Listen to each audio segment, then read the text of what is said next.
वेद व्यास ने कलयुग के स्त्रियों को सर्वश्रेष्ठ क्यों बताया है? दोस्तों, क्या आप जानते हैं महर्षि वेद व्यास जिन्होंने महाभारत कही थी, उन्होंने अपने जीते जी कलयुग के बारे में भी कुछ बताया था। जी हाँ, जिसका उल्लेख कई पुराणों में मिलता है। इतना ही नहीं, बीतते समय के साथ उनकी बातें सच भी हो रही हैं। और तो और उन्होंने कलयुग के स्त्रियों को सर्वश्रेष्ठ भी बताया था। पर क्या आप जानते हैं कि उन्होंने ऐसा क्यों कहा? दरअसल एक बार महर्षि व्यास अपनी ध्यान साधना खत्म करके उनके पास आए ऋषियों से कहते हैं, सारे युगों में कलयुग मानवों में शूद्र और इंसानों में स्त्री सर्वश्रेष्ठ हैं। ये सुनकर वहां आए मुनि हैरान हो गए और कहने लगे, अब तक तो हम यही सुनते आए हैं कि कलयुग सबसे श्रापित युग है और ब्राह्मण श्रेष्ठ होते हैं। वहीं जब बात इंसानों की आती है तो उसमें पुरुषों को सबसे अच्छा कहा जाता है। फिर व्यास जी ने इतनी बेतुकी बात क्यों कही? अपने सारे सवालों की गठरी उन्होंने व्यास जी के सामने खोल दी।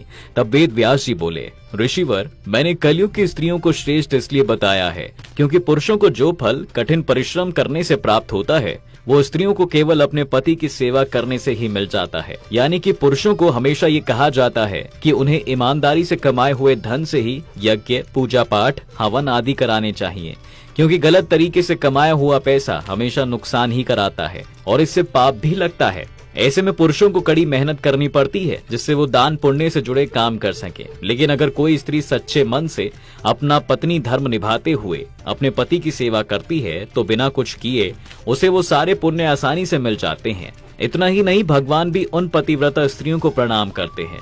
इतना कहने के बाद दोस्तों व्यास जी कहते हैं, अब आपको बताते हैं मैंने कलयुग को युगों में सर्वश्रेष्ठ क्यों कहा। मुनिवर, जो फल सतयुग में 10 सालों की तपस्या, जप और सत्कर्म आदि करने से मिलता है उसे त्रेता में सिर्फ 1 वर्ष की साधना से प्राप्त हो जाता। वहीं द्वापर में ये समय घटकर सिर्फ 1 महीने का ही रह जाता।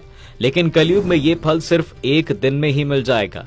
इसलिए मैंने कलयुग को युगों में सबसे बेहतर युग कहा। यानी कि जो पुण्य सतयुग में ध्यान से मिलता है वो त्रेता में यज्ञ और द्वापर में पूजा पाठ करने से प्राप्त हो जाता है। लेकिन वही पुण्य कलयुग में सिर्फ भगवान का नाम और भजन करने से ही मिल जाएगा। थोड़ा परिश्रम करके इंसान को महान धर्म की प्राप्ति हो जाएगी। अब मैं आपको ये भी बता देता हूँ कि मैंने शूद्र को श्रेष्ठ क्यों कहा। ब्राह्मणों को पुण्य प्राप्त करने के लिए अपने ब्रह्मचार्य व्रत का पालन करना पड़ता है, जिसमें उनके लिए कुछ सख्त नियम कायदे होते हैं। वेदों का अध्ययन, बेकार खाना, फालतू की बातें, इन सभी का ध्यान रखना पड़ता है। इनमें से कोई काम अगर वो गलत तरीके से करते हैं तो उन्हें पाप लगता है। यानी कि सारे नियम संयम मानने के बाद उन्हें उसका फल मिलता है। लेकिन शूद्र के लिए ऐसा कोई नियम नहीं है।